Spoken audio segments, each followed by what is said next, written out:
联想在2023年的时候发布过一台14.5英寸的大平板 Y900。那这个尺寸的平板在当时绝对是比较另类的存在再加上后续呢没有继续迭代，可能不少朋友没有什么印象。那时隔3年，联想再次重启大平板这条线刚刚发布了我面前的这台联想 AI 平板拯救者 Y90013。那光从尺寸就能看出，这是打算和友商正面硬刚了。那么这期视频呢，我们就来看看联想是如何定义大屏生产力的。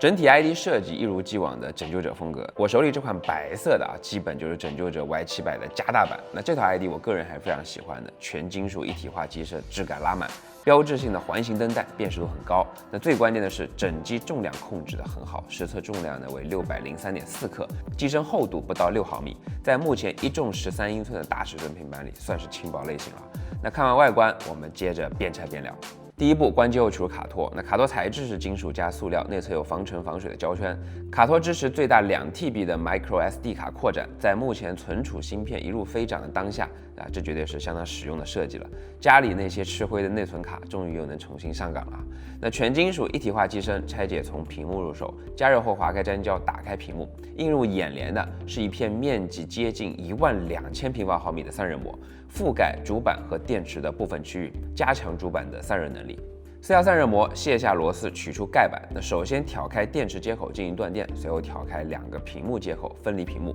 这一块13英寸 4K 分辨率的 LCD 屏来自京东方，拥有同级最高的 PPI， 刷新率呢是144赫兹，采用全亮度 DC 调光，表面覆盖康宁大猩猩7i 保护玻璃，玻璃厚度呢仅为0.4毫米，相比净屏保护玻璃，联想这块不仅更薄，在跌落强度和抗刮擦能力上也都有提升。亮度方面，实测手动全屏最高873尼特，小窗口下播放 HDR 素材时呢可以来到1330尼特。屏幕背面是 LCD 特有的铝合金封装，在保护屏幕的同时也能辅助散热。上方贴有多条泡棉提供缓冲保护，底部的驱动板上覆盖抗干扰铜箔。揭开后可以看到驱动板上没有触控 IC 的踪迹，那也就是 TDDI 的方案了。通过软件查询呢，方案提供商为联咏。那注意看驱动板两侧各有一条背光排线，证明这块屏幕采用的是双侧入光方案。相比常见的单边入光方案，双侧入光屏幕亮度可以做得更加均匀也更不容易出现阴阳屏的现象。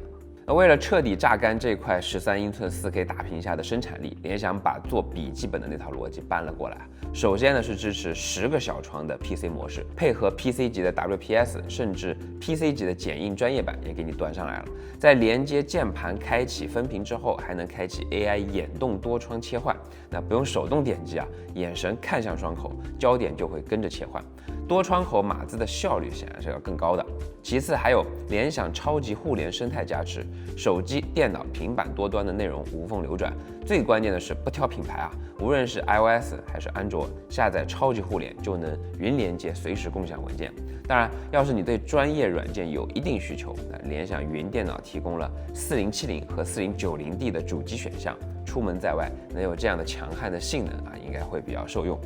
第二步，拆卸主体部分，内部是大尺寸平板常用的横置布局，主板位于机身顶部，扬声器分布在左右两侧，电池坐正中央，下方是给屏幕驱动板让渡空间的塑料填充区。卸下所有看得到的螺丝，取出主板区的多块盖板，其中后摄位置的盖板侧面贴有音量键的金属弹片开关。挑开主板上的所有接口，取出所有摄像头，其中后置微距镜头的接口设计在主板的背面需要和主板一并取出。翻至主板背面，挑开接口分离微距，所有摄像头的详细信息大家直接看图。那来到主板，因为平板的内部空间相对富裕，所以主板都是单层设计 ，PCB 采用0.6毫米板材，主板正反两面的平地罩上都有铜箔的覆盖，接口和小元件四周没有发现防护措施。顶部集成有整机唯一的环境光传感器、TOP 传感器以及摄像头工作指示灯，背面是3颗闪光的灯珠加9颗 RGB 氛围灯灯珠组成的矩阵，实现多种的灯光效果。网。CR散热膜、轻调导热材料、垂开屏蔽罩，核心3大件的 RAM 和 ROM 都来自三星。采用 LPDDR5X 9600加 UFS 4.1的规格 ，RAM 下方是高通骁龙8至尊版。那实际游戏的表现，目前适配的144赫兹王者和90赫兹的和平精英，畅快玩耍肯定都不在话下。当然啊，等你实际买到手的时候，和平精英也会支持流畅加144赫兹的模式。原神和星铁的温度控制很不错，满帧的前提下，原神最高温度只有36.6摄氏度，星铁最高温呢也没有超过40摄氏度。即便面对分辨率1080P 下的星铁啊，也毫无压力，42摄氏度出头就能满帧运行。然后从1%low 帧的表现来看啊，依旧都是非常出色的。天喜 AI 调度引擎加上13英寸，带来巨大的散热空间，带飞这颗骁龙8至尊版，轻轻松松。那常规测试之外，联想拯救者还做了13款游戏的原生 4K 分辨率，40多款游戏的原生144赫兹适配，以及多款游戏的超分插帧。针对 FPS 玩家呢，也给到了 Y700上同款的 AI 声纹猎手2.0和 AI 像素狙神2.0，让你获得快人一步的优势啊。另外还有本地的 PC 游戏模拟器，在这样的13英寸大屏下，无论是外接键鼠还是手柄，都能得到接近笔记本的沉浸体验啊。我们继续往下拆，后壳对应主板的位置贴有散热膜，使金属材质的后壳也能参与到核心的散热中来。拉出2根铜轴线，取出2个天线模组，天线采用2x2 MIMO 设计。来到机身右上角挑开接口，取出卡槽小板，小板 PCB 采用0.55毫米板材，接口和小元件四周没有发现防护措施。上方机身有 microSD 卡的扩展卡槽，转到机身右侧，取出金属盖板和尾插小板，小板 PCB 来自江西红板，采用0.6毫米板材，上方机身有5Gbps 速率的 USB 3.2正一规格的 Type-C 接口，支持 DP 视频输出，接口使用黑色胶套保护，取下后可以看到接口根部有做封胶处理。取出所有扬声器，整机一共配备了6个发声单元，其中4个大的是272规格的超线性高性能超薄低音单元，2个小的是1506规格的高灵敏度超宽频高音单元，高低搭配组成6扬声器系统，还有哈曼卡顿调音的加持，支持杜比世界和杜比全景声。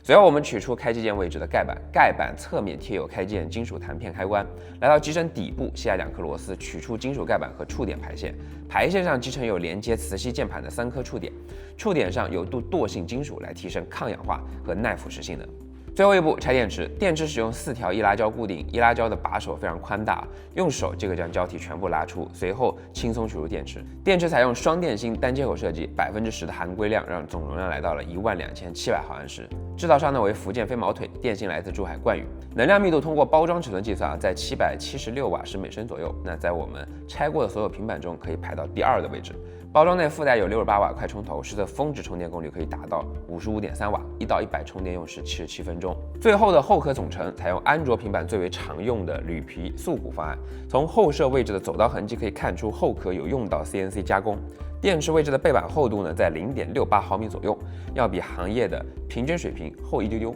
内部添加有黑色塑料骨架，除电池外，机身内的所有零件都固定在骨架上。主板位置的散热膜穿过骨架延伸到电池区域，使这片散热膜的面积呢来到了7100多平方毫米，进一步提高了金属后壳的散热参与度。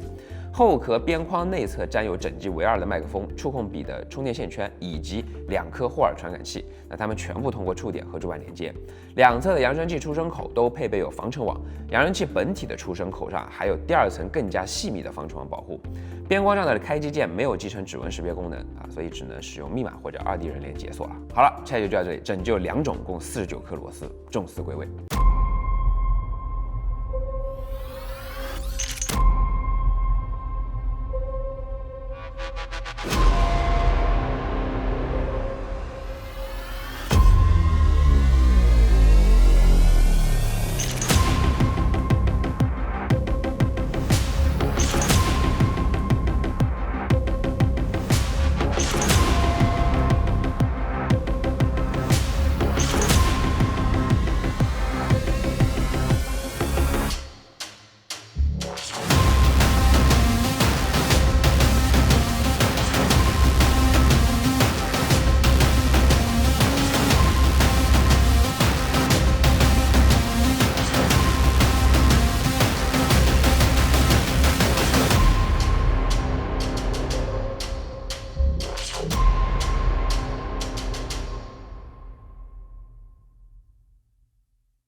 那看完硬件，最后我们再来聊聊这次搭配的2款挺有意思的配件啊。首先就是这个键盘，那联想为它设计了一个全新的转轴结构，支持0到125度的无极调节以及单手开合。在最大开合角度下啊，它是通过尾部延伸的这块底板做线位支撑，组合起来看呢，就像是一台轻薄本啊。用料也保持了联想一贯的高水准，3档可调的 RGB 背光，超大的触控板，大尺寸和大间距的键帽设计，还做了贴合手指的曲面处理，配合1.5毫米的长键程，实际的输入体验在平板里是非常出色的了。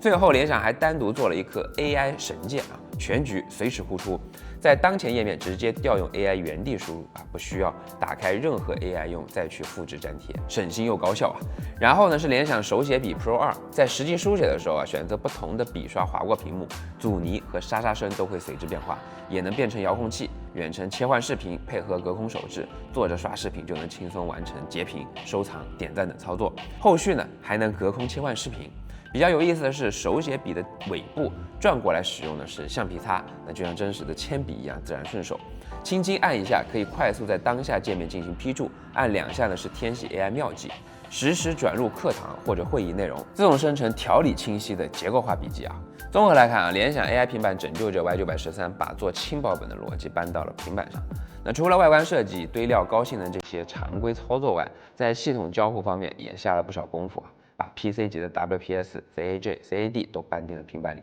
还支持10个小窗同开以及 AI 眼动切换。那配合手感极佳的这个磁吸键盘和带实体橡皮的 AI 触控笔，那确实能覆盖不少用户的日常使用场景。连超级互联啊都是不挑食的类型，苹果、安卓都能无缝流转文件，直接打破这个生态壁垒。那有一说一啊，整体的产品力确实能和友商正面硬刚。所以啊，大家觉得这台焕新的拯救者 Y913怎么样呢？欢迎弹幕或者评论区留言分享你的感受。